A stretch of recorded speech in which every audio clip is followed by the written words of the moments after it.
Hello friends, ചെമ്പനീർ പൂവ് സീരിയലിൻ്റെ ഒരു പുതുപുത്തൻ വിശേഷത്തിലേക്ക് എല്ലാവർക്കും സ്വാഗതം. വരാൻ പോകുന്ന ഒരു അടിപൊളി എപ്പിസോഡ് വിശേഷത്തിലേക്കാണ് നമ്മൾ പോകുന്നത്. എന്താണെന്ന് വെച്ചാൽ, കഴിഞ്ഞ വീഡിയോസിലൊക്കെ നമ്മൾ പറഞ്ഞത് സച്ചിയുടെയും രേവതിയുടെയും വിവാഹ വാർഷികത്തെക്കുറിച്ചിട്ടാണ്. രേവതിയുടെയും വിവാഹ വാർഷികമൊക്കെ നല്ല രീതിയിൽ ആഘോഷിക്കുകയാണ് ചെയ്തത്. അപ്പോൾ ചെറിയ ചെറിയ സംഭവങ്ങളൊക്കെ ഉണ്ടായിട്ടുണ്ട്. അത് ഞാൻ ഇതിനു മുമ്പത്തെ വീഡിയോയിൽ കേട്ടിട്ടുണ്ട്. കാണാത്തവരതൊന്ന് കാണണേ. അതുപോലെ തന്നെ അതിനൊക്കെ ശേഷം സച്ചിയോടും രേവതിയോടും പറയാണ് അച്ഛമ്മ, നമ്മുടെ ശ്രുതിയുടെയും സുധിയുടെയും മുറിയിലേക്ക് പോയി കിടന്നോളാൻ. അപ്പം പിന്നെ പറയണ്ടല്ലോ ഉണ്ടാകാൻ പോകുന്ന പ്രശ്നങ്ങളെക്കുറിച്ച്. അതിനുശേഷം അച്ഛമ്മ തന്നെ ഒരു തീരുമാനം എടുക്കുകയാണ്. ആ വിശേഷങ്ങളിലേക്കാണ് നമ്മൾ പോകുന്നത്. നമ്മുടെ വീഡിയോ ഇഷ്ടമായാലും ഒന്ന് ലൈക്ക് ചെയ്യണേ, ചാനൽ കൂടി ഒന്ന് സബ്സ്ക്രൈബ് ചെയ്ത് സപ്പോർട്ട് ചെയ്യണേ. അങ്ങനെ വെഡ്ഡിങ് ആനിവേഴ്സറി ഒക്കെ കുളവാക്കാൻ വേണ്ടിയിട്ട് ആൻ്റണിയുടെ വക ഒരു പണി കൂടി നടത്തുന്നുണ്ട്. എന്താണെന്ന് വെച്ചാൽ, ആൻ്റണി നമ്മുടെ ശരത്തിനെ ഏരിയ കയറ്റി വിടുകയാണ്, കുറച്ച് പണമൊക്കെ കൊടുത്ത്. എന്നിട്ട് പറയാണ്, നിൻ്റെ പെങ്ങളുടെയും അളിയൻ്റെയും വിവാഹ വാർഷികമല്ലേ, അതിന് നീ ചെന്നില്ലെങ്കിൽ മോശമല്ലേ എന്ന് ചോദിക്കുക. അപ്പം ശരത്ത് പറയുന്നുണ്ട്, ഞാൻ ചെന്നാൽ എൻ്റെ അളിയന് ഇഷ്ടമാവില്ല, അയാളുടെ ചൊറിഞ്ഞ വർത്തമാനമൊക്കെ കേൾക്കണം, അതുകൊണ്ട് ഞാൻ അങ്ങോട്ട് പോകാൻ തയ്യാറൊന്നും അല്ലെന്ന് പറയാം. അപ്പോൾ വീണ്ടും ആൻ്റണി പ്രശ്നം ഉണ്ടാക്കാൻ വേണ്ടിയിട്ട് ഇങ്ങനെ പറഞ്ഞുകൊണ്ടേ ഇരിക്കുകയാണ്. അങ്ങനെയൊന്നും പോരാ, നീ ഇപ്പോൾ സ്വയം ജോലി ചെയ്ത് സമ്പാദിക്കാൻ തുടങ്ങിയിട്ടുണ്ട്, അത് നിൻ്റെ അളിയനും പെങ്ങളും അറിയണം. അപ്പോൾ കുറച്ച് സമ്മാനങ്ങളൊക്കെ വാങ്ങി നീ അവരെ കാണാൻ പോകണമെന്ന് പറയാം. അങ്ങനെ ശരത്തിന് കുറച്ച് പണമൊക്കെ ആൻ്റണി കൊടുക്കുകയാണ്. അങ്ങനെ ശരത്ത് കുറേ സാധനങ്ങളും ഷർട്ടും മുണ്ടും ഒക്കെ സച്ചിക്കും, രേവതിക്കൊരു സാരിയും അതുപോലെ 2 വിവാഹമാലകളും ഒക്കെ വാങ്ങിയിട്ട് പോവാണ്. അങ്ങനെ ഇതൊക്കെയായിട്ട് ശരത്ത് വരുന്ന കാണുമ്പം എല്ലാവരും അങ്ങ് ഞെട്ടിപ്പോവാണ് കേട്ടോ. ഈ ഫംഗ്ഷനിൽ നമ്മുടെ ലക്ഷ്മിയും ദേവും ഒക്കെ ആണെങ്കിൽ അന്തിച്ചു പോവുക. ദേവു ലക്ഷ്മിയോട് പറയാ, അമ്മേ ദേ ശരത്ത് വരുന്നു, ഇനിയിപ്പോൾ ഇവിടെ എന്തെങ്കിലുമൊക്കെ പ്രശ്നം ഉണ്ടാവും, സച്ചിയേട്ടൻ അവനെ പിടിച്ച് അടിച്ചില്ലെങ്കിൽ കൊള്ളാം, ഇവൻ എന്തിനാ ഇപ്പം ഇങ്ങോട്ട് വരുന്നതെന്ന് പറയാം. അപ്പോൾ ലക്ഷ്മിയും പറയാം, ദൈവമേ ഇനി എന്തൊക്കെയാണോ ഉണ്ടാകാൻ പോകുന്നത്, ഒരു നല്ല ദിവസമായിട്ട് ഇവിടെ ഒരു പ്രശ്നവും ഇല്ലാതിരുന്നാൽ മതിയായിരുന്നു. അപ്പോൾ രേവതി ഇങ്ങനെ മനസ്സിൽ ഓർക്കുന്നുണ്ട്, ദൈവമേ സച്ചിയേട്ടൻ ശരത്തിനെ എന്തെങ്കിലും ചെയ്യുമോയെന്നൊക്കെ. അതേസമയം ശരത്ത് വരുമ്പോഴേക്കും സച്ചിക്ക് മനസ്സിലാവുകയാണ് ഇവനെ ആൻ്റണി ഏരിയ കയറ്റി വിട്ടത് തന്നെയാണെന്ന്. അപ്പോൾ അവിടെ ഒരു പ്രശ്നം ഉണ്ടാകാതിരിക്കാനായിട്ട് സച്ചി പറയുന്നുണ്ട്, വാ ശരത്തെ, നീ എന്താ അവിടെ നിന്നേ, കയറി വാ എന്നൊക്കെ സന്തോഷത്തിൽ പറയാം. നീ എന്താ ഈ കൊണ്ടുവന്നിരിക്കുന്നതെന്ന് ചോദിക്കുക. അപ്പം വലിയ അഹങ്കാരത്തോടെ ശരത്ത് പറയാണ്, അതെ ഞാനിപ്പോൾ ജോലി ചെയ്ത് സമ്പാദിക്കാൻ തുടങ്ങി, അപ്പോൾ എൻ്റെ പെങ്ങളുടെ അളിയൻ്റെയും വെഡ്ഡിങ് ആനിവേഴ്സറിക്ക് എന്തെങ്കിലുമൊക്കെ വാങ്ങി തരണ്ടേ, അതിന് വേണ്ടിയിട്ട് ഞാൻ 2 പേർക്ക് ഓരോ ജോഡി ഡ്രസ്സ്, അതുപോലെ കുറച്ച് സാധനങ്ങൾ, ഗിഫ്റ്റ്, 2 പൂമാല ഇതൊക്കെ കൊണ്ടുവന്നിട്ടുണ്ടെന്ന് പറയാണ്. ഇത് കേൾക്കുമ്പോൾ സച്ചിക്ക് നല്ല ദേഷ്യം വരുന്നുണ്ടെങ്കിലും സച്ചി പറയുക, ആഹാ നീ ഷർട്ടും മുണ്ടും ഒക്കെ കൊണ്ടുവന്നോ, അതിന് തന്നെ എൻ്റെ അളിയൻ വാങ്ങി തന്ന ഷർട്ടും മുണ്ടും ഒക്കെ ഇട്ടിട്ട് ഞാനൊന്ന് നോക്കട്ടെ നല്ലതാണോന്ന് എന്നൊക്കെ പറഞ്ഞിട്ട് ആ ഷർട്ടൊക്കെ വാങ്ങിയിട്ട് സച്ചി അങ്ങ് ഇടുകയാണ്. എന്നിട്ട് ഈ കൊണ്ടുവന്ന മാല സച്ചി വാങ്ങുക, ഇത് ഞങ്ങൾക്ക് 2 ഇടാൻ വേണ്ടി കൊണ്ടുവന്നാണോ മാല, അങ്ങനെയാണെങ്കിൽ വാ രേവതി എന്ന് പറഞ്ഞാൽ രേവതി ആ മാല അണിയിക്കുകയാണ്, രേവതിയാണെങ്കിൽ സച്ചി അണിയിക്കുകയാണ്. അങ്ങനെ ഒരു പ്രശ്നമില്ലാതെ എന്നിട്ട് ശരത്തിനെ ചേർത്ത് നിർത്തി സെൽഫിയൊക്കെ എടുക്കുന്നുണ്ട് കേട്ടോ നമ്മുടെ സച്ചി. അങ്ങനെ എല്ലാം സോൾവ് ആവുക. അപ്പോൾ എല്ലാവർക്കും അത്ഭുതം തോന്നുകയാണ്. രേവതി ആണെങ്കിലും വിചാരിക്കുകയാണ്, സച്ചിയേട്ടൻ വീട്ടിൽ വന്നപ്പോൾ ശരത്ത് വാങ്ങിക്കൊണ്ട് വന്ന ഷർട്ടാന്ന് പറഞ്ഞതേ ഉള്ളൂ, ആ ഷർട്ട് അവിടെ ഊരിയിട്ടേച്ച് ഇറങ്ങിപ്പോകുന്ന ആളാണ്. ഇപ്പോൾ ശരത്ത് ഇതൊക്കെ വാങ്ങിക്കൊണ്ട് ഇങ്ങോട്ട് വന്നിട്ടും എന്താ ഒരു അനക്കവും ഇല്ലാത്തേ എന്നൊക്കെ ഇങ്ങനെ ചിന്തിക്കുക. അത് കഴിയുമ്പോൾ ഫംഗ്ഷനൊക്കെ കഴിഞ്ഞ് എല്ലാവരും പിരിഞ്ഞൊക്കെ പോവാണ് കേട്ടോ. അപ്പോൾ രേവതി സച്ചിയോട് ചോദിക്കുന്നുണ്ട്, അതെന്താ സച്ചിയേട്ടാ, ശരത്ത് അവിടെ ഷർട്ട് വാങ്ങിക്കൊണ്ട് വന്നപ്പം സച്ചിയേട്ടൻ ആ ഷർട്ടൊക്കെ ഊരി അവിടെ ഇട്ടിട്ട് ഇവൻ വാങ്ങിയതാണെങ്കിൽ ഞാൻ ഇടില്ല എന്നൊക്കെ പറഞ്ഞ് പോന്നല്ലോ, എന്നിട്ടിപ്പം ശരത്ത് ഷർട്ട് മുണ്ട് വാങ്ങി ഇവിടെ വന്നപ്പം അത് വാങ്ങിയിടുകയും വളരെ സന്തോഷത്തോടെ സ്വീകരിക്കുകയും അവനെ ചേർത്ത് നിർത്തുകയൊക്കെ ചെയ്തല്ലോ, എന്താ സച്ചിയേട്ടന് ഇതെന്താ പറ്റിയത് എന്ന് ചോദിക്കുക. അപ്പോൾ സച്ചി രേവതിയോട് പറയാം, അതേ ഒരു കാര്യമുണ്ട്, നിൻ്റെ അനിയനെ ഇപ്പം ഇങ്ങോട്ട് പറഞ്ഞു വിട്ടത് ആരാന്നറിയോ. അപ്പോൾ ഉടനെ രേവതി പറയുന്നുണ്ട്, ഇല്ല എനിക്കറിയില്ല. അപ്പോൾ സച്ചി പറയാ, അത് ആൻ്റണിയുടെ പരിപാടിയാണ്, അവനെ ഇതൊക്കെ കൊടുത്ത് ഇങ്ങോട്ട് പറഞ്ഞു വിട്ടാൽ ഇവിടെ ഒരു പ്രശ്നം ഉണ്ടാക്കാമെന്ന് ആൻ്റണി വിചാരിച്ചിട്ടുണ്ട്, അതുകൊണ്ട് തന്നെയാണ് അവനിത് ചെയ്തത്. ഇവിടെ എങ്ങനെയെങ്കിലും നമ്മുടെ വിവാഹ വാർഷിക അലമ്പാക്കണം, അതിന് വേണ്ടിയിട്ട് അവൻ വിട്ടതാ, അതുകൊണ്ടാണ് ഞാൻ ഇങ്ങനെ പെരുമാറിയത്. ഇപ്പം അവൻ വെച്ച വെള്ളം അങ്ങ് വാങ്ങി വെക്കാനല്ലേ പറ്റുള്ളവന്, അവൻ ഉദ്ദേശിച്ച പോലൊന്നും കാര്യങ്ങൾ നടന്നില്ല. ശരത്തിപ്പോൾ ഈ വിവരം അവനെ വിളിച്ച് പറയും, അപ്പം അവൻ്റെ പദ്ധതിയെല്ലാം പൊളിഞ്ഞല്ലോ എന്നോർത്തിങ്ങനെ ചമ്മിയിരിക്കും. അത് കാണാൻ വേണ്ടിയല്ലേ ഞാനിത് ചെയ്തതെന്ന് പറയാം. അപ്പം രേവതി പറയും, ഓ സച്ചിയേട്ടൻ്റെ ബുദ്ധി കൊള്ളാലോ, ഇത്രയൊക്കെ ബുദ്ധി തലയ്ക്കകത്തുണ്ടായിരുന്നല്ലേ എന്നൊക്കെ ഇങ്ങനെ പറയുകയാണ് കേട്ടോ. അങ്ങനെ ഈ ഫംഗ്ഷനൊക്കെ കഴിഞ്ഞപ്പോൾ എല്ലാവരും ഫുഡൊക്കെ കഴിക്കുകയാണ്. എല്ലാവരും ഫുഡൊക്കെ കഴിച്ച് കഴിയുമ്പം എല്ലാവരും മുറിയിലൊക്കെ പോയി കിടന്നോളാൻ പറയാണ്. അപ്പം അച്ചമ്മ ഒരു കാര്യം പറയാണ് കേട്ടോ, അതെ ഇന്ന് ശ്രുതിയുടെയും സുധിയുടെയും മുറിയിൽ സച്ചിയും രേവതിയും കിടക്കട്ടെ എന്ന് പറയാണ്. അപ്പം പെട്ടെന്ന് ശ്രുതി പറയാം, അയ്യോ അതൊന്നും പറ്റില്ല, ഞങ്ങളുടെ മുറിയിലോ? ഞങ്ങളുടെ മുറിയിൽ എന്തിനാ സച്ചിയും രേവതിയും വന്ന് കിടക്കുന്നത്? അവരൊന്നും ടെറസിൻ്റെ മുകളിലല്ലേ കിടക്കുന്നത്, അവിടെ തന്നെ പോയി കിടന്നോളൂല്ലോ. അപ്പം അച്ഛമ്മ പറയാം, ഇന്ന് അവരുടെ വിവാഹം കഴിഞ്ഞിട്ട് 1 വർഷമായ ദിവസമാണ്. അന്നും അവർ ടെറസിൻ്റെ മുകളിൽ പോയി കിടക്കേണ്ട കാര്യമൊന്നുമില്ല. ഇന്നൊരു ദിവസത്തേക്ക് നീ നിൻ്റെ മുറിയൊന്ന് ഒഴിഞ്ഞു കൊടുക്കടാന്ന് പറയാം. അപ്പോൾ ഉടനെ ശ്രുതിയും പറയാണ്, അയ്യോ ഞങ്ങളുടെ മുറിയിൽ ഞങ്ങളിന്ന് കിടക്കാൻ ഉദ്ദേശിച്ചാണല്ലോ, ഇങ്ങനെ പെട്ടെന്നൊക്കെ പറഞ്ഞാൽ എങ്ങനെയാണ് മുറി ഒഴിഞ്ഞു തരിക? അവർ കിടന്നിടത്ത് തന്നെ കിടക്കട്ടെ, ഇല്ല വർഷയും ശ്രീകാന്തും ഒന്ന് മാറിക്കൊടുക്കട്ടെ എന്ന് പറയാണ്. അപ്പം ഉടനെ തന്നെ രേവതി പറയുന്നുണ്ട്, വേണ്ട, ഞങ്ങൾക്ക് വേണ്ടി ആരും മാറിയൊന്നും തരണ്ട, ഞങ്ങൾ ടെറസിന് മുകളിൽ തന്നെയല്ലേ കിടക്കാറ്, അവിടെ തന്നെ കിടന്നോളാന്ന് പറയാം. അപ്പോൾ സച്ചിൻ പറയുന്നുണ്ട്, ആ ശരിയാ, ആരും മാറുമൊന്നും വേണ്ട, ഞങ്ങൾ അവിടെ തന്നെ പോയി കിടന്നോളാം. ടെറസിൻ്റെ മുകളിൽ പോയി കിടന്ന് മാനം നോക്കി കിടക്കുന്നതിന് ഒരു സുഖമുണ്ട്. ഇന്ന് ഞങ്ങളുടെ വിവാഹ വാർഷികമല്ലേ, അപ്പം മാനത്തോട്ട് നോക്കി ഇങ്ങനെ കിടക്കുമ്പം ഈ ലോകം മുഴുവൻ നമ്മുടെ ഇതാണെന്ന് തോന്നും, എല്ലാം നമ്മുടെ സ്വന്തമാണെന്ന് തോന്നും. അത്രയും സുഖമൊന്നും ഈ മുറിക്കകത്ത് കിടന്നാൽ കിട്ടില്ല. അതുകൊണ്ട് ഞങ്ങൾ ടെറസിൽ തന്നെ കിടന്നോളാന്ന് പറഞ്ഞു. അപ്പോൾ പെട്ടെന്ന് തന്നെ ശ്രുതി ഓടിപ്പോയി റൂമിൽ കയറി വാലടയ്ക്കുക ശ്രുതിയും കൂട്ടിക്കൊണ്ട്. കാരണം റൂം എങ്ങാനും ഇനി പോയാലോ, സച്ചിയും രേവതിയും വന്ന് അവിടെ കിടന്നാലോ എന്നോർത്ത് അവർ പെട്ടെന്ന് പോയി വാതിലടച്ച് കിടക്കുകയാണ്. അങ്ങനെ എല്ലാവരും പോവാണ്. സച്ചിയും രേവതിയും കൂടി മുകളിൽ തന്നെ പോയി ടെറസിൻ്റെ മുകളിൽ ഇരിക്കുകയാണ്. ഇരുന്ന് കഴിഞ്ഞ് അവരവിടെ കിടക്കാൻ പോവുക. അപ്പം സച്ചി പറയുന്നുണ്ട്, ഭയങ്കര റൊമാൻറ്റിക്കായിട്ട് പാട്ടൊക്കെ പാടുന്നുണ്ട്. ആകാശത്തോട്ട് നോക്കുമ്പം നമ്മുടെ ചന്ദ്രൻ ഇങ്ങനെ പോകുന്ന കാണുമ്പോഴേക്കും ചന്ദ്രനെക്കുറിച്ചിട്ടുള്ള പാട്ടുകളൊക്കെ സച്ചി പാടുക. അപ്പോൾ രേവതി ആ കൂടെ പാടുകയാണ്. രണ്ടുപേരും ഭയങ്കര റൊമാൻറ്റിക്കായിട്ട് പാട്ടൊക്കെ പാടി അടിച്ചു പൊളിച്ച് അവർ ടെറസിൻ്റെ മുകളിൽ തന്നെ കിടക്കുകയാണ് കേട്ടോ. അതേസമയം താഴെയാണെങ്കിൽ നമ്മുടെ അച്ചമ്മയ്ക്ക് ഭയങ്കര ടെൻഷനും വിഷമമൊക്കെ തോന്നുകയാണ്. ഇവരിങ്ങനെ എന്നും ടെറസിൻ്റെ മുകളിൽ കിടക്കുന്നു, അവർക്ക് കിടക്കാനാണെങ്കിൽ ഒരു റൂമില്ലല്ലോ എന്നൊക്കെ ഓർത്തിട്ട്. അങ്ങനെ അച്ചമ്മ ഉടനെ തന്നെ രവീന്ദ്രനോട് പറയാണ് കേട്ടോ, എടാ രവി, നീ ഒരു കാര്യം ശ്രദ്ധിച്ചോ, സച്ചിക്കും രേവതിക്കും ഒരു മുറിയില്ല, അതുകൊണ്ട് ഈ വീട്ടിൽ ഒരു ബെഡ്റൂം കൂടി പണിയണം എന്ന് പറയാണ്. അപ്പോൾ രവി പറയുന്നുണ്ട്, ഇപ്പം 3 ബെഡ്റൂമുണ്ട്, ഒന്ന് ഞങ്ങൾ രണ്ടുപേരും, ഒന്നിൽ ശ്രുതിയും സുധിയും, ഒന്നിലാണെങ്കിൽ വർഷയും ശ്രീകാന്തും.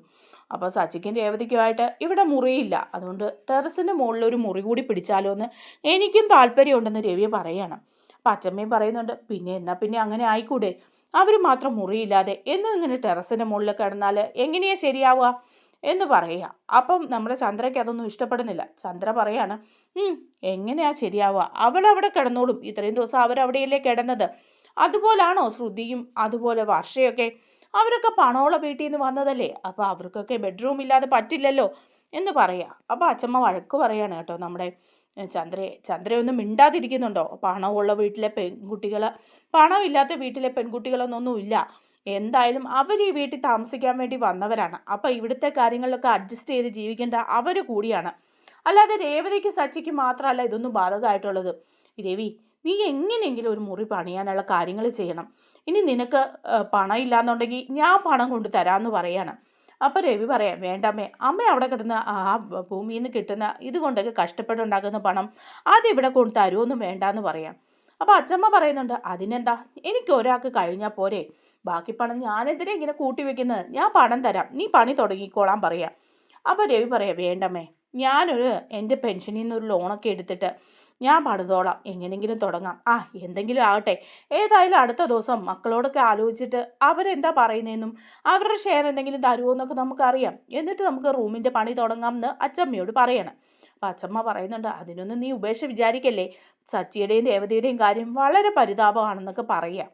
അങ്ങനെ പിറ്റേ ദിവസം ആവുകയാണ്. അപ്പം പിറ്റേ ദിവസം എല്ലാവരെയും വിളിച്ച് നിർത്തിയിട്ട് അച്ചമ്മയുണ്ട്, രവിയുണ്ട്, ചന്ദ്രയുണ്ട്, മക്കളെല്ലാവരും ഉണ്ട്, എല്ലാവരോടുമായിട്ട് രവി പറയാണ്, ഈ വീട്ടിൽ ഒരു മുറി കൂടി പണിയണമെന്ന് പറയാം. അപ്പോൾ സുധി ഇങ്ങനെ അന്തം വിട്ട് നിൽക്കുക. അപ്പോൾ സുധി ചോദിക്കുക, അതെന്തിനാ ഇപ്പം മുറി പണിയുന്നേ, അതെന്തിനാന്നോ, നിങ്ങൾക്കറിയില്ലേ, നിങ്ങൾക്ക് 2 പേർക്ക് മുറിയുണ്ട്, സച്ചിക്കും രേവതിക്ക് മാത്രം ഒരു ബെഡ്റൂം ഇല്ല, അവർക്കൊരു ബെഡ്റൂമിൻ്റെ ആവശ്യമില്ലേ എന്ന് ചോദിക്കുകയാണ്. അപ്പോൾ ഉടനെ തന്നെ നമ്മുടെ സുധി പറയാം, ബെഡ്റൂമൊക്കെ പണിയാം, പക്ഷേ ഇതിനൊക്കെ പണം വേണ്ടേ, പണം എവിടുന്ന് കിട്ടാനാ എന്ന് ചോദിക്കുക. അപ്പം സച്ചി പറയാണ്, നീ അതൊന്നും ഓർത്ത് വിഷമിക്കണ്ട, നിന്നോട് പണം ചോദിക്കുമെന്ന് ഓർത്തിട്ടല്ലേ നീ ഇപ്പം ഇങ്ങനെ പറഞ്ഞത്, നിന്നോട് ആരും പണം ചോദിക്കുന്നില്ല എന്ന് പറയാണ്. അപ്പോൾ രവി പറയുന്നുണ്ട്, വേണ്ട, ഞാൻ ആരോടും പണം ചോദിക്കുന്നില്ല, ആരുടെയും പണവും വേണ്ട, എൻ്റെ പെൻഷനിൽ നിന്ന് ഞാനൊരു ലോൺ എടുത്ത് ഞാൻ പണയം തുടങ്ങിക്കോളാം എന്ന് പറയാണ്. അപ്പോൾ സച്ചി പറയുന്നുണ്ട് വേണ്ടച്ചാ അങ്ങനെ ലോണൊന്നും എടുക്കണ്ട, അച്ഛൻ്റെ പെൻഷനിൽ നിന്ന് ലോൺ എടുത്ത് ഇവിടെ ഞങ്ങൾക്ക് വേണ്ടി മുറിയൊന്നും പണിയണ്ട. ദേ സുധി നമുക്ക് 25 ലക്ഷം രൂപ തരാനുണ്ടല്ലോ, ആ പണം അവൻ തരട്ടെ, അപ്പം നമുക്ക് മുറി പണിയുന്ന കാര്യത്തെക്കുറിച്ച് ചിന്തിക്കാമെന്ന് പറയാം. അപ്പോൾ രേവതിയും പറയുന്നുണ്ട് ശരിയാ അത് മതി, ഇത്രയൊക്കെ ബാധ്യത അച്ഛൻ ഏറ്റെടുത്ത് ഈ വീട്ടിൽ നടത്തുന്നുണ്ട്, അതിൻ്റെ കൂടെ ഇനി ഒരു ലോൺ കൂടി എടുത്ത് മുറിയൊന്നും പണിയാൻ പോകണ്ടെന്ന് പറയാണ്. അപ്പോൾ രവി പറയുന്നുണ്ട് അത് ശരിയാവില്ല, നിങ്ങൾക്ക് മാത്രം മുറിയില്ലാതെ നിങ്ങൾ ഇന്നും ടെറസിൻ്റെ മുകളിൽ കിടക്കാൻ പറ്റുമോ എന്ന് ചോദിക്കുകയാണ്. അപ്പോൾ അച്ഛമ്മയും പറയുന്നുണ്ട് അത് ശരിയായ കാര്യമല്ലേ, അങ്ങനെ രേവതിക്കും സച്ചിക്കും മാത്രം ഇവിടെ ഒരു മുറിയില്ല, അതേസമയം വർഷയ്ക്കും ശ്രീകാന്തിനും അതുപോലെ തന്നെ ശ്രുതിക്കും ഒക്കെ ഉണ്ട് എന്ന് പറയാണ്. അപ്പോൾ നമ്മുടെ ചന്ദ്ര വീണ്ടും പറയാണ് അവർക്കിപ്പം മുറിയില്ലല്ലോ, എന്താ രേവതിയും അവരെ പോലെയാണ് രേവതി, വർഷയും അതുപോലെ തന്നെ ശ്രുതിയൊക്കെ നല്ല പണമുള്ള വീട്ടിൽ നിന്ന് വന്നതാ, അവരൊക്കെ നല്ല രീതിയിൽ ജീവിച്ചതാ, എന്നിട്ടും ഇവിടെ വന്നിട്ട് ഇങ്ങനെ ദുരിതപ്പെട്ട് ജീവിക്കുക, അതുപോലല്ലല്ലോ ഇവള്. അപ്പോൾ അച്ഛമ്മ പറയാണ് അവർ പണമുള്ള വീട്ടിൽ നിന്ന് വന്നതാണെങ്കിലും ഇവിടെ വന്ന് അവരുടെ ഭർത്താക്കന്മാരുടെ ഒപ്പം ജീവിക്കാൻ വന്നതല്ലേ, അപ്പോൾ ഈ വീട്ടിലെ കാര്യങ്ങളൊക്കെ അഡ്ജസ്റ്റ് ചെയ്ത് അവരും ജീവിക്കണം, എന്നാലേ കുടുംബം നന്നായിട്ട് പോവുള്ളൂ, അല്ലാതെ രേവതിക്ക് സച്ചിക്ക് മാത്രമല്ല ഇതൊന്നും ബാധകം. അപ്പോൾ ഉടനെ തന്നെ നമ്മുടെ ചന്ദ്ര പറയാണ് അതല്ലേ നമ്മുടെ വർഷയുടെ അമ്മ പറഞ്ഞതല്ലേ ഇവിടെ ഈ ഹോളിൽ ഒരു AC വെക്കാനായിട്ട് പണം തരാമെന്ന്, എന്നിട്ട് അതുപോലും വേണ്ടെന്ന് നിങ്ങൾ പറഞ്ഞില്ലേ എന്ന് ചോദിക്കുക. അപ്പോൾ രവി പറയുന്നുണ്ട് അങ്ങനെ സമ്മത വീട്ടിൽ നിന്ന് പണം കൊണ്ടുവന്നിട്ട് ഇവിടെ AC വെക്കേണ്ട കാര്യമൊന്നുമില്ല, നീ വിവാഹം കഴിഞ്ഞ് വന്നപ്പം ഇവിടുത്തെ ഹോളിൽ AC ഉണ്ടായിരുന്നോ? ഇല്ലല്ലോ, നമ്മളിവിടെ ജീവിച്ചില്ലേ, നമ്മുടെ 3 മക്കളും ഇവിടെ ജീവിച്ചില്ലേ, അപ്പോഴൊന്നും AC ഇല്ലായിരുന്നല്ലോ, പിന്നെ എന്തിനാ ഇപ്പോൾ ഒരു AC? അങ്ങനെ AC വാങ്ങണമെങ്കിൽ നമ്മുടെ മക്കൾ പണിയെടുത്ത് പണം ഉണ്ടാക്കി AC വാങ്ങണം, അല്ലാതെ വർഷയുടെ വീട്ടിൽ നിന്ന് കൊണ്ടുവന്നിട്ടല്ല വേണ്ടത് എന്ന് പറയാം. അപ്പോൾ വർഷ പറയുന്നുണ്ട് അച്ഛൻ അങ്ങനെയൊന്നും തെറ്റിദ്ധരിക്കണ്ട, അമ്മ നല്ലതിന് വേണ്ടി പറഞ്ഞതാ, അമ്മ നമുക്ക് വേണ്ടി ചെയ്യുന്നത് അല്ലാതെ വേറെ ആർക്ക് വേണ്ടി ചെയ്യാനാ, അതുകൊണ്ടാണെന്ന് പറയാണ്. അപ്പോൾ രവി പറയുന്നുണ്ട് അതിൻ്റെ ഒന്നും ആവശ്യമില്ല മോളെ, നമുക്ക് വേണമെങ്കിൽ നമുക്ക് തന്നെ ചെയ്യാം, ഇപ്പം എല്ലാ മുറിയിലും AC ഉണ്ടല്ലോ, അതൊക്കെ മതിയല്ലോ എന്ന് പറയാണ്. അങ്ങനെയൊക്കെ ഇരിക്കുമ്പോഴേക്കും അച്ഛമ്മ പറയുന്നുണ്ട് എന്നാൽ ഇനിയിപ്പം മുറി പണിയാൻ ആർക്കും താല്പര്യമില്ല എന്നുണ്ടെങ്കിൽ മുറി പണിയണ്ടെന്ന് പറയാം. അപ്പോൾ സച്ചിൻ രേവതിയും പറയുന്നുണ്ട് ശരിയാ, ഇപ്പം തൽക്കാലത്തേക്ക് മുറിയൊന്നും പണിയണ്ടെന്നേ, ഉള്ളത് വെച്ച് ഞങ്ങൾ അഡ്ജസ്റ്റ് ചെയ്തോളാം, ഇനിയിപ്പം സുധി തരാനുള്ള ആ 25 ലക്ഷം രൂപ തരുമ്പോൾ നമുക്ക് മുറി പണിയാമെന്ന് പറയണം. അപ്പോൾ അച്ഛമ്മയും പറയാം ശരിയാ അത് മതി രവി, അങ്ങനെ മതി, ആ 25 ലക്ഷം രൂപ കിട്ടുമ്പോൾ നമുക്ക് മുറി പണിയാം, അതുവരെ ഞാനൊരു കാര്യം പറയാം, അതുപോലെ വേണം എല്ലാവരും ഇവിടെ ജീവിക്കാൻ, ഇവിടെ 3 കപ്പിൾസിനും ഒരുപോലെ തന്നെയാണ് സ്ഥാനം, തുല്യതയാണുള്ളത്, അതുകൊണ്ട് ഓരോ ആഴ്ചയും ഓരോരുത്തരും മുറിയിൽ കിടക്കണം എന്ന് പറയാണ്. ഒരാഴ്ച സുധിയുടെയും ശ്രുതിയുടെയും റൂം സച്ചി രേവതിയും ഉപയോഗിക്കണം, അപ്പോൾ ഇവർ ടെറസിൽ കിടക്കണം, അതിനുശേഷം വർഷയുടെയും ശ്രീകാന്തിൻ്റെയും മുറിയിലേക്ക് മാറണം സച്ചി രേവതിയും, അപ്പോൾ അവർ വെളിയിൽ കിടക്കണം എന്ന് പറയണം അച്ഛമ്മ. അപ്പോൾ ഇത് കേട്ട് കണ്ണു തള്ളി നിൽക്കുക കേട്ടോ സുധി സച്ചി അന്നേരം അത് മതി എന്നിങ്ങനെ പറയാണ്. അപ്പോൾ സുധി പറയാതെ ഇവൻ ടെറസിൽ കിടന്നോളാന്നല്ലേ പറഞ്ഞത്, ഇവന് റൂമിൽ കിടക്കണമെന്നല്ലേ പറഞ്ഞത്, പിന്നെ എന്തിനാ അച്ഛമ്മ ഇപ്പം ഇങ്ങനത്തെ കാര്യങ്ങളൊക്കെ പറയുന്നേ? അപ്പോൾ സുധി അങ്ങനെ പറയുന്ന കേൾക്കുമ്പോൾ സച്ചി പറയണേ അതെ അങ്ങനല്ല, അതൊക്കെ മാറ്റി എനിക്കിപ്പോൾ റൂമിൽ തന്നെ കിടക്കണം, ഒരാഴ്ച ഞാൻ നിൻ്റെ റൂമിൽ തന്നെ കിടക്കും, അതാ എൻ്റെ തീരുമാനം എന്ന് പറയാം. അപ്പം ഉടനെ പറയുവാണ് നമ്മുടെ ശ്രുതി അതെ അച്ഛമ്മ അങ്ങനെ പറഞ്ഞാൽ ശ്രുതിക്കൊക്കെ റൂമിലല്ലാതെ വെളിയിലൊന്നും കിടന്ന് ശീലയില്ല, അങ്ങനെയുള്ളപ്പം എങ്ങനെയാണ് അവരെ വെളിയിൽ കിടത്തുക? അപ്പം അച്ഛമ്മ പറയാണ് അതൊന്നും എനിക്ക് അറിയേണ്ട കാര്യമില്ല, ഇവിടെ നിങ്ങൾ 3 മക്കൾക്കും തുല്യ സ്ഥാനമാണ് ഉള്ളത്, അതുകൊണ്ട് മാറി മാറി റൊട്ടേഷൻ പോലെ എല്ലാവരും കിടന്നാൽ മതി എന്നൊക്കെ പറയാം, ഇതെൻ്റെ തീരുമാനം, അതിനൊരു മാറ്റവും ഇല്ലെന്ന് പറയാണ്. എല്ലാവരും അംഗീകരിച്ചോ എന്ന് ചോദിക്കുക. വർഷയോടും ശ്രീകാന്തിനോടും ചോദിക്കുമ്പോൾ അവർ പറയുന്നുണ്ട് ഞങ്ങൾക്ക് കുഴപ്പമില്ല അച്ഛമ്മയെന്ന് പറയാം. പക്ഷേ ശ്രുതിക്കും അത്ര ഇഷ്ടപ്പെടുന്നൊന്നുമില്ല, എന്ത് ചെയ്യാം, സമ്മതിക്കാതിരിക്കാൻ പറ്റില്ലല്ലോ. പെട്ടെന്ന് തന്നെ റൂമിൽ ഇവർ കയറാതെ ഇരിക്കാൻ വേണ്ടിയിട്ടുണ്ടല്ലോ നമ്മുടെ ശ്രുതിയും കൂടെ റൂമിൽ കയറി വാലടച്ചിങ്ങനെ ഇരിക്കുകയാണ്. അപ്പോൾ സച്ചി പറയാണ് അങ്ങനെയായാൽ പറ്റില്ലല്ലോ എന്നൊക്കെ ഇങ്ങനെ പറയുക. അപ്പോഴേക്കും രേവതി പറയുന്നുണ്ട് വേണ്ട സച്ചിയേട്ടാ, നമുക്ക് പഴയ പോലെ തന്നെ ഹോളിലോ ടെറസിലോ ഒക്കെ കിടക്കാം, എന്തിനാ വെറുതെ അവരെ ബുദ്ധിമുട്ടിക്കുന്നത്, അവരവിടെ കിടന്നോട്ടെ. ഇല്ല അങ്ങനെ വേണ്ട, അച്ഛമ്മ അങ്ങനെ ഒരു തീരുമാനം എടുത്തിട്ടുണ്ടെങ്കിൽ അതനുസരിക്കാൻ അവന് ബാധ്യതയുണ്ട്, അവൻ അങ്ങനെ സുഖിച്ച് കിടക്കണ്ട, അവൻ്റെ സാധനങ്ങൾ എന്താണെന്ന് വെച്ചാൽ എടുത്തിങ്ങോട്ട് ഇറങ്ങട്ടെ, ഞാൻ ആ റൂമിൽ തന്നെ കിടക്കാൻ പോവാ എന്ന് പറയാണ് സച്ചി. അപ്പോഴേക്ക് വാതിൽ നീ എന്ന് മുട്ടുക സച്ചി, ഇറങ്ങി വാടാ ഞങ്ങൾക്കാടാ ഇന്ന് ആ റൂം എന്ന് പറഞ്ഞിട്ട് അവിടെ ചെന്ന് മുട്ടുവാണ്. അപ്പോഴേക്കും നമ്മുടെ ശ്രുതി പറയുന്നുണ്ട് ഇങ്ങോട്ട് ഇറങ്ങ് ശ്രുതി, നാണക്കേടാ ഇങ്ങനെ നിൽക്കുന്നത്, അവൻ വന്ന് അവിടെ കിടന്ന് ബഹളം വയ്ക്കുന്ന കേട്ടില്ലേ എന്ന് പറയാണ്. അപ്പോഴേക്കും വാരിക്കെട്ടി ഇറങ്ങി വരുക കേട്ടോ സുധി. എന്നിട്ട് പിന്നെയും സുധി അകത്തേക്ക് കയറി പോവാ, എൻ്റെ ചില സാധനങ്ങളൊക്കെ എടുക്കാനുണ്ടെന്നും പറഞ്ഞിട്ട്. അപ്പോൾ സച്ചി പറയുന്നുണ്ട്, നീ ഇനി ഞങ്ങളുടെ വാതിലിന് വന്ന് മുട്ടരുത്, നിൻ്റെ സാധനമൊക്കെ എന്താണെന്നും പറഞ്ഞ് കുറേ എന്തൊക്കെയോ എടുത്ത് ഒരു ബെഡ്ഷീറ്റിലൊക്കെ പൊതിഞ്ഞു കൊണ്ട് കൊടുക്കുക. എന്നിട്ട് പറയാം, ഇനി ഞങ്ങൾ കിടക്കാൻ പോവാണ് കേട്ടോ, ഞങ്ങളുടെ മുറിയിലേക്ക് ഇനി നീ വലിഞ്ഞു കയറി വന്നേക്കരുത്, ഇവിടെ വന്ന് വാതിലിന് മുട്ടി ശല്യം ഉണ്ടാക്കിയുണ്ടല്ലോ, ഞാൻ നിന്നെ ശരിയാക്കുമെന്ന് പറയാം. അപ്പോൾ എല്ലാവരും ഇറങ്ങി വരും. എന്നിട്ട് ചോദിക്കുന്നുണ്ട് രവി, എന്താ സച്ചി, എന്തിനാ നീ ഇവിടെ കിടന്ന് ഈ ബഹളം വെക്കുന്നേ? അപ്പോൾ പറയണേ, ബഹളം വെക്കാതിരിക്കുന്നത് എങ്ങനെയാ, ഞങ്ങൾക്ക് ഈ മുറിയാന്ന് പറഞ്ഞു, ഞങ്ങൾ ഈ മുറിയിൽ കിടക്കാൻ പോകുമ്പോൾ ഇവനും ഭാര്യയും കൂടെ പിന്നെയും വന്ന് വാതിലിന് മുട്ടുവാന്ന് പറയാം. അപ്പോൾ രവി പറയുന്നുണ്ട്, എന്താ സുധി, നിങ്ങളിന്ന് വെളിയിൽ ഹോളിൽ കിടക്ക് എന്ന് പറയാണ്. അങ്ങനെ ബെഡ്ഷീറ്റൊക്കെ എടുത്ത് അവർ ഹോളിൽ കിടക്കാൻ പോവാണ്. സച്ചിൻ രേവതിയും മുറിക്കകത്തേക്ക് കയറി പോവാം. അങ്ങനെ സച്ചിൻ രേവതിയും കൂടെ മുറിക്കകത്ത് കിടക്കാനായിട്ട് പോകുമ്പം രേവതിയാണെങ്കിൽ തറയിൽ പാവിരിക്കുകയാണ്. തറയിൽ പാവിരിച്ച് കിടക്കാൻ പോവാം. അപ്പോൾ സച്ചി പറയുന്നുണ്ട്, എന്താ രേവതി നീ തറയിൽ പാവിരിച്ച് കിടക്കുന്നേ?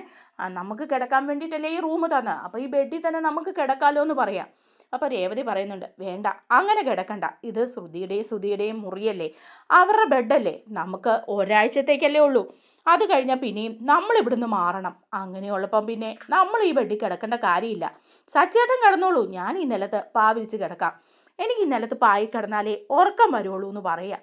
അപ്പം സച്ചി പറയുന്നുണ്ട്, ആഹാ, അങ്ങനെയാണെങ്കിൽ ഞാനും നിലത്ത് പായിൽ വിരിച്ചേ കിടക്കുന്നുള്ളൂ, അല്ല സച്ചിയേട്ടൻ ബെഡിൽ കിടന്നു, ബെഡിൽ കിടക്കാനുണ്ടായിട്ട് പിന്നെ എന്തിനാ സച്ചിയേട്ടൻ തറയിൽ കിടക്കുന്നതെന്ന് ചോദിക്കുക.